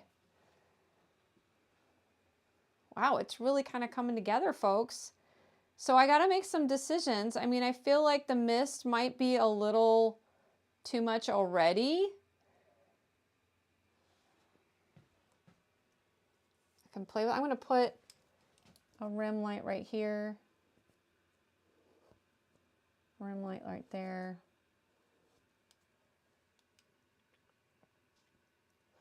God, I can't help myself. I really want this to come out more. So on this section, if I want this chest to come out even a little bit more, I want to keep that black in the cracks of it, and that's why I'm not using a kneaded eraser. If I take the kneaded eraser and I pull this whole section, it's going to pull the whole section into the whites. So I am taking my extra time with that because I really like these line marks in here that I'm pulling, but I don't want to pull the whole thing because of that I just described, because I did it earlier. Let me show you guys. I did it earlier. I like this look. I really do like this look, but it was a little intense and your eye goes straight into there. And I love this, and it would look really cool in some other stuff, but you can see how I wanted to tone it down a little bit and have it look more like a black raven. So I can also, I saw in there, I forgot I did, but you can add little scribble marks. Like, I love putting scratchy marks, scratchies, you know, and getting some textures.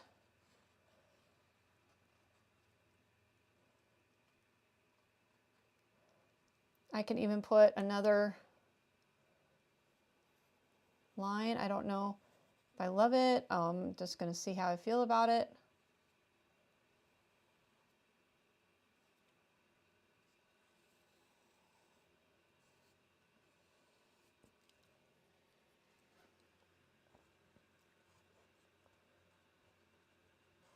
I'm always about trying to layer and build interest. I don't know, I think I try to, you know, want to make things look messier. I just love that. I feel like I'm getting away with something. Question, what size is this again? It's a 12 by 16.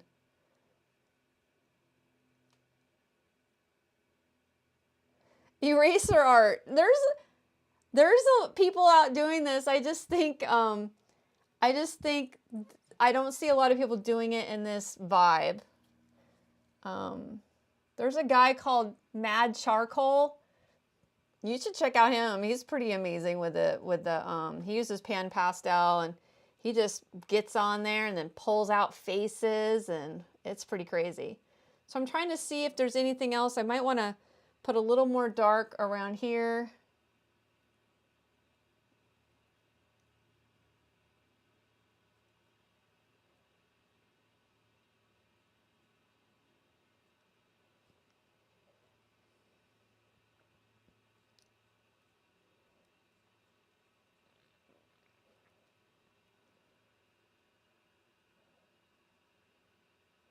So you can add all these really beautiful little touches with contrast and value. So I'm just adding some more value in here in these little areas.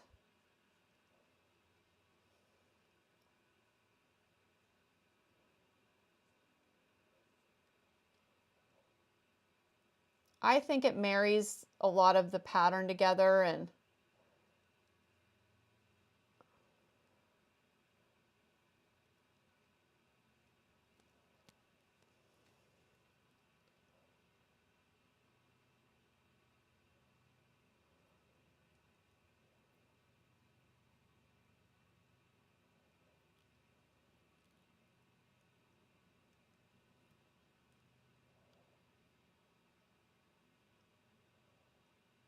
well, I might not have to do as much finishing on this one this week. I'm probably going to be able to do most of it here. Now, the cool thing is I could take this pencil and go on the other side of a few of these stems, and that's going to add a little bit of a shadow to them. It's subtle, but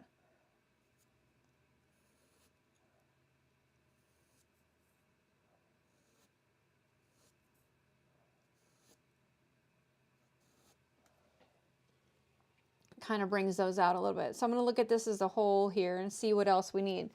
I don't know, you guys, what are you thinking about the fog? Do you think I should, here's the question. Do you think I should bring the fog up here?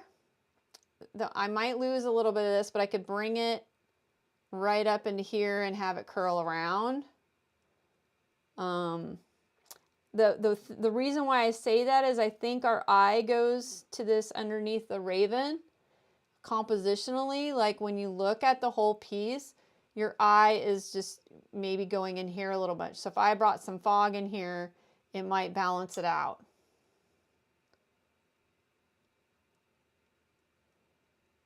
I was straightening up my studio and found a grayscale. Oh, like a value scale. I have this too in the I have this in the free lesson library too. Ooh, I love that, Laura. I think I like the halo of the crown signifies innocence, holiness, and spiritual power. I'm all for that. It's supposed to be a Halloween vibe, but the veil is thin, you know. Yeah, like I'm thinking right here for the fog. I know I put some work into that, but you know, this isn't about like, it's a mistake. It's like, okay, what are our opportunities? You got to see how I worked with this, so it's a demo of that. But I'm thinking I might just go for that intuitive, because I really think like if I put my hand here, we want your eye to go up here. This is the most contrast. So I'm thinking of doing it. Let's just do it. I mean, I don't really have anything to lose here, guys. This isn't like precious. I can fix it. I can always put it back if I don't like it, and the Pastel Insiders will see that too. But I didn't realize I went so crazy with the pen mark right there. I'm gonna tone that down a little bit. I gotta.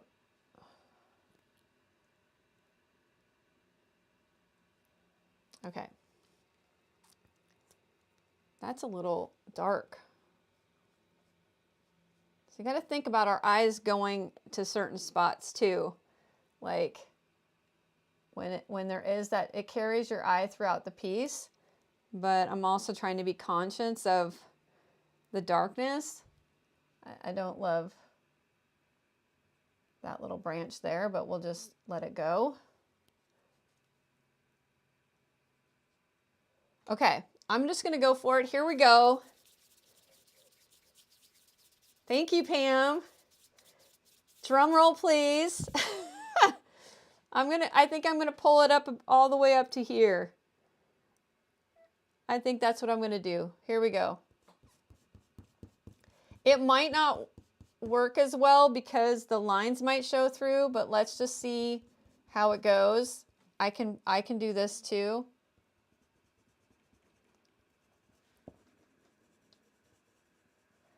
Yeah, because it's going to show the artwork below. This is how powerful that is. Let's just see. I can go back and forth with the mist and see if I can blend it in like I'm doing a cover-up tattoo.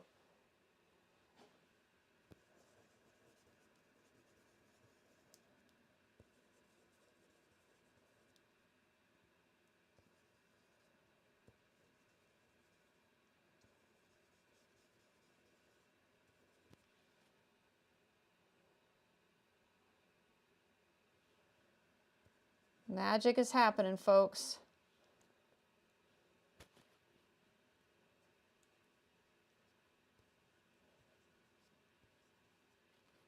So since this is so dark, I'm using the white eraser.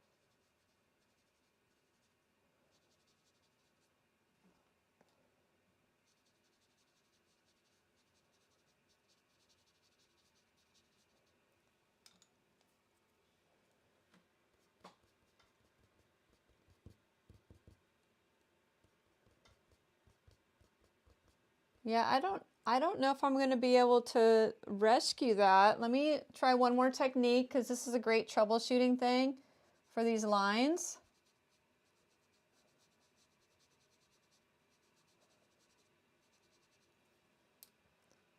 Oh, is Pam leaving? I'll have to watch the moonrise. I'll help with the mood and the inspiration. Oh, that's great. I love that. So if I put like a solid black on there and then pull it up again and then try it again, it dissipates it.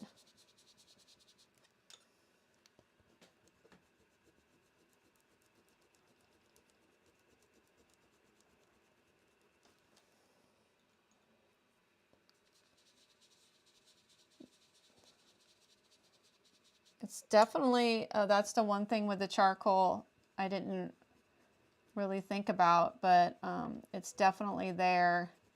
So I'd have to get it where I would be happy with it being gone, because if I can see it, I'm not going to be happy. So I'm really massaging it without breaking the paper, if that makes sense. You don't want to break the paper. It's almost gone, and this is going to be my highlight, and then I can fluff out the rest. So I don't think you guys can see it much anymore. And now I got to fluff all that out.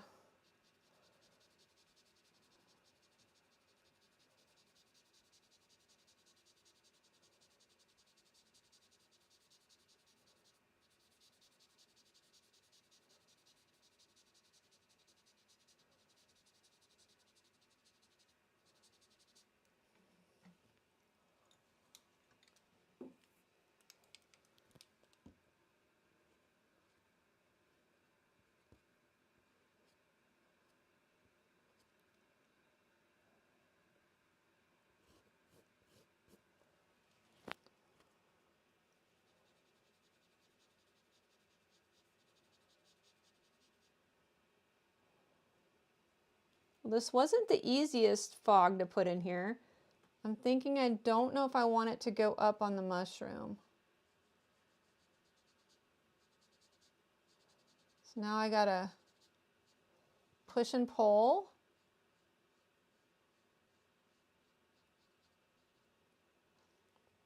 I might need it to go over that tail just a little bit, but I really love the tail.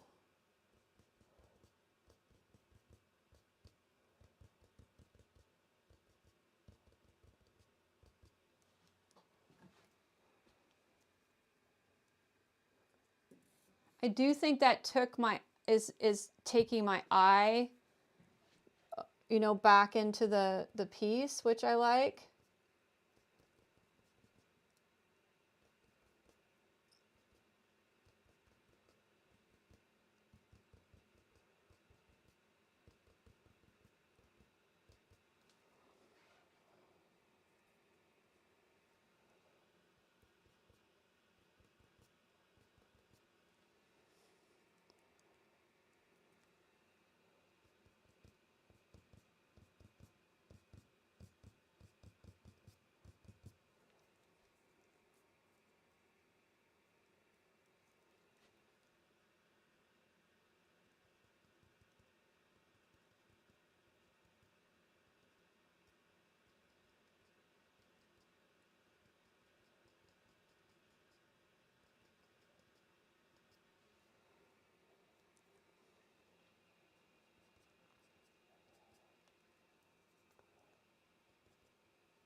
Maybe if I get rid of this hole.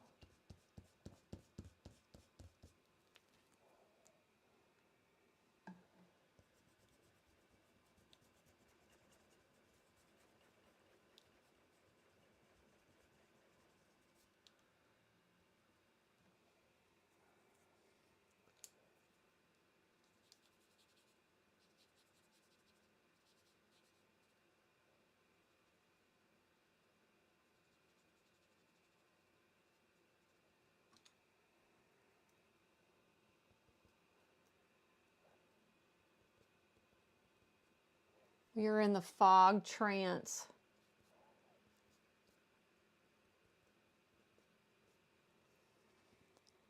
So I have that one mark there I'm going to play around with.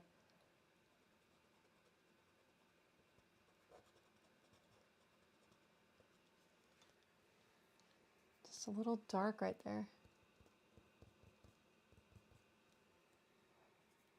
I feel like I worked around those lines. I could do that a little bit more, but I do like that my eye is not going there, and I think it solves a composition issue.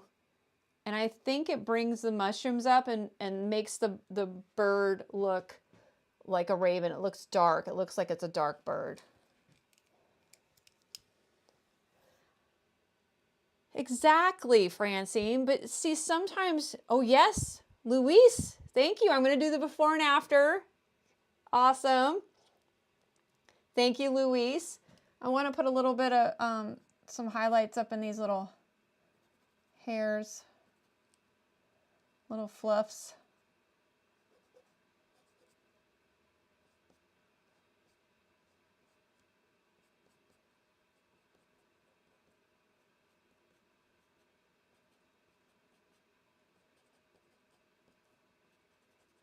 So you could get lost in this. I mean, this seriously is such a fun technique.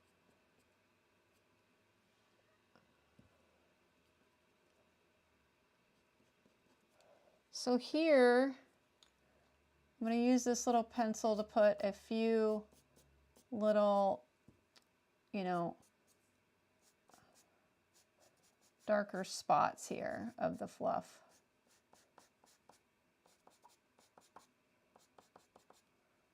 Especially right there against the moon. Yeah. And you know what? I think what I'm missing is just a little bit of a shadow underneath this wing here. And this is where it's hard to be reserved. I have a hard time.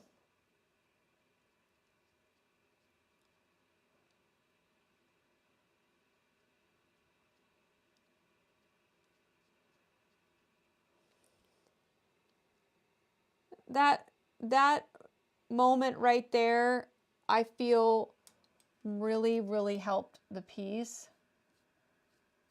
And I can put the feather wisps back over again. But the first initial one was just way too bright in value. And now I can do some tension points in here. Like I really love that.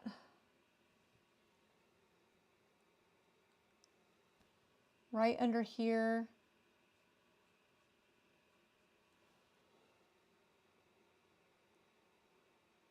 And then right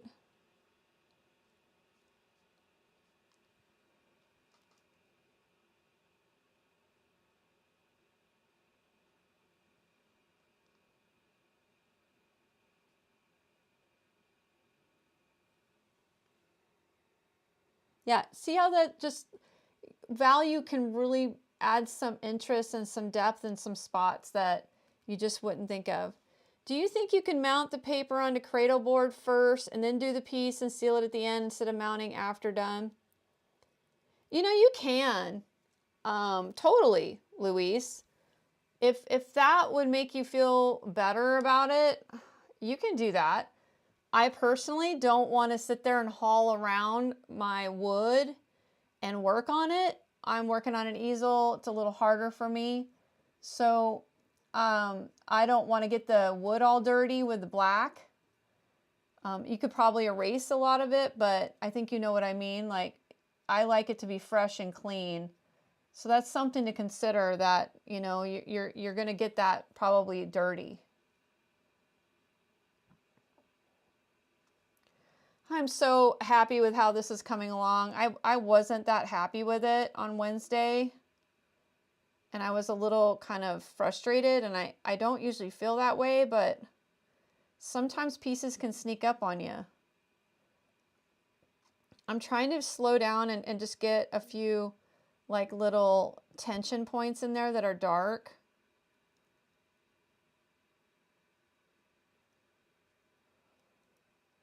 You're welcome, Louise. I'm excited. I've been loving seeing everything that's been in the Facebook group. You guys have been really great. I'm gonna put this back in there where the tail is, right there. I'm gonna put a little bit more of a highlight on this one. So these are all these little details.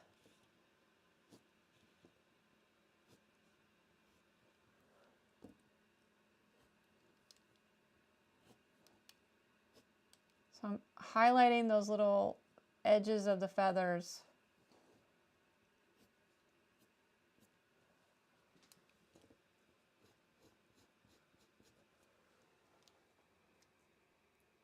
All those little subtle details. I feel like the face is good. Like, I'm feeling really good about that.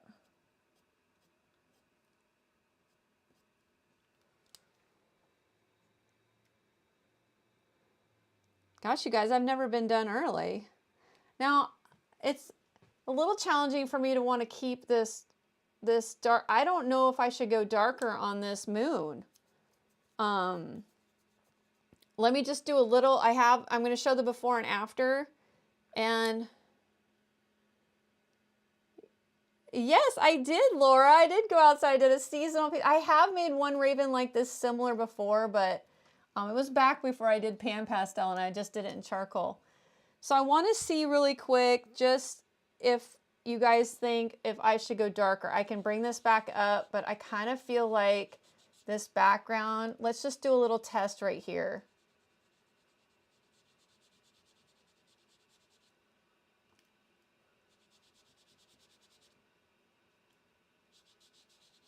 Because you don't have all the values always, you know, figured out. I kind of feel like that might look really, really cool.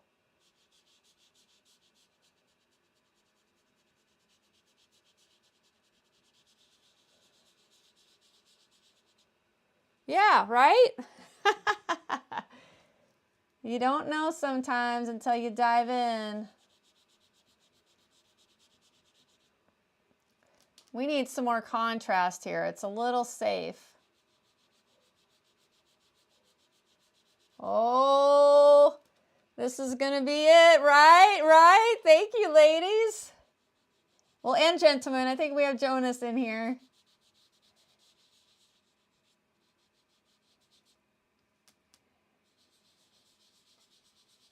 So I'll have to be careful around the branches. I might have to bring them out a bit.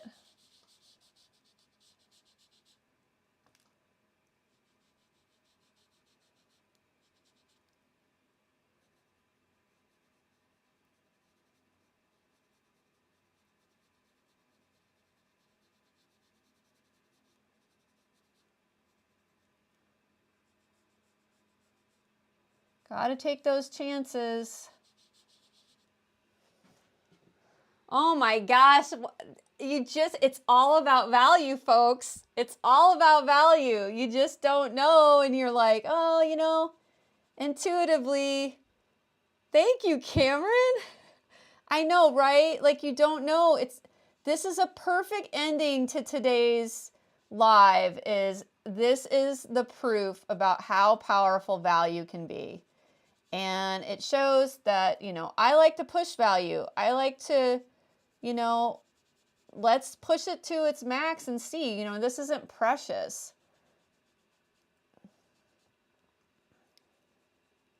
I'll try to take my time right here. Oh my gosh, I'm so excited. Well, for those of you that stayed, that are here, you get to see the va-va-va-voom. Well, I have so much behind the scenes Pastel Insider content this week. So if I don't have that much finishing work this time, I think that's going to be fine. But I feel like I've really brought this to fruition here of getting it done. I think it's going to bring out those branches and how they're highlighted. I might have to play with those during the finishing. Maybe that's what I'll do, as I'll get those done. What time are we at? We got a few minutes here.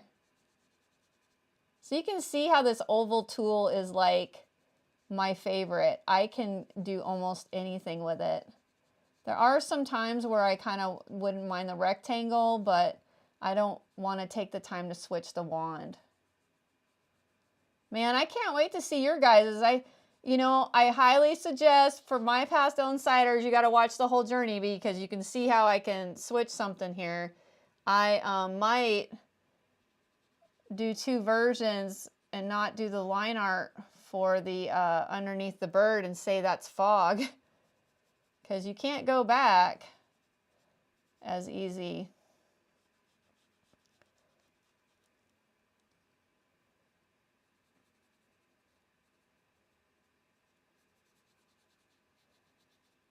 But see, I wouldn't know that, and that's why one of the reasons why I can't really deliver anything faster, because it's a journey for me. You're on my leading edge here. And when I do a class, they are a little bit more planned out. A lot of times when I do class, it's something in the wheelhouse of something I've done. But I also will edit a little bit more in a class. So these branches, I'll have to bring them out a little bit and play with them. I'm not going to push them back any further. I think I'm going to save that and play with that. But I think we can get the full idea, and I can bring the mist. I think that looks like mist right there. So I don't think I want to push that back as much. I'm going to take and really carefully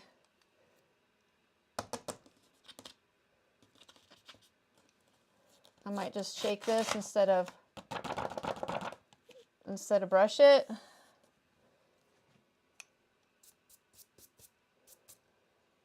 Because you can see a little bit of the feathers here. I'm going to play with that. But this looks so much better. I am so excited. So let's see, what did Cameron say? She does this to me all the time with her paintings. Oh, wait. I was like, what are you doing? No, it's wow.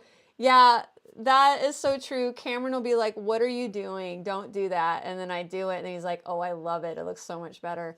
So I'm definitely going to clean this up and I'll do that a little bit. But you guys get to leave seeing the wow, which I'm super stoked about it. I might go and play with the mist a little bit more, but I have some lines in here I need to clean up. But let me get the before and after. So this is where it's good for you guys to see this because this shows the power of layering, the power of taking time with your piece and really trying to fall in love with your process and exploring and not trying to just get finished.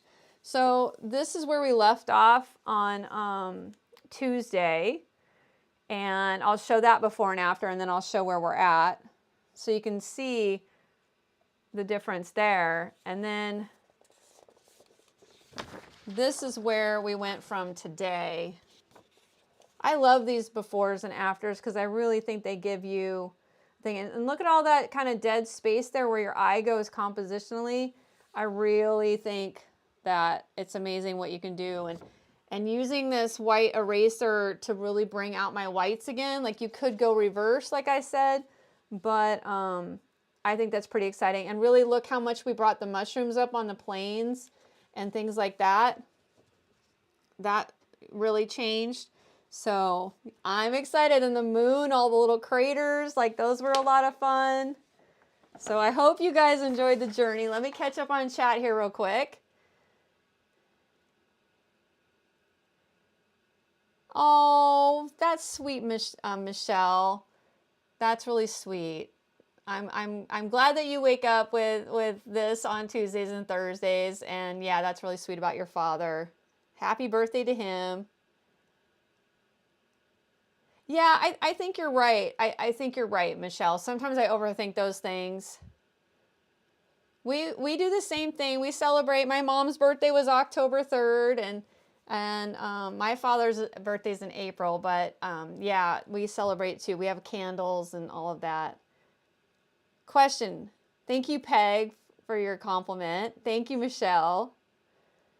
Question. Could you pop the before and after shots in the Insider? That would be great to see them side by side. Oh, like in the, do you mean like in the PDF that I gave you guys, like a before and after, you can see the progress? I'm thinking that's what you're thinking, Luis. I'll think about that. I think I could do that and say what stage it's at, and so you guys could kind of see them. All right, you guys. Well, it is time. Thank you for all of you who have hung out. The Oracle has been brought to life. This is my version of spooky for the Halloween month of October. I hope you enjoyed the journey I took you on. I definitely went through my own journey, and I'm just really glad that you guys are here with me. Let's see. Okay, Luis, I see what you're saying. All right, yes, thank you. Hit that like and subscribe button. And thank you, Michelle, for cheering everyone on. It really helps my channel. And if you are interested in becoming a Pastel Insider, definitely follow the link and sign up for my newsletter if you're not a part of my newsletter. I have a lot of information. I have a class releasing next week called Cosmic Creations, and that's going to be available on Tuesday. And that will be included in the Pastel Insider membership, or you can buy the class and have it and own it. So, all right, you guys, you take care. And Loretta, thank you. Michelle, Luis, Francine, so glad you're here today. And I will see you guys next week. All right, take care.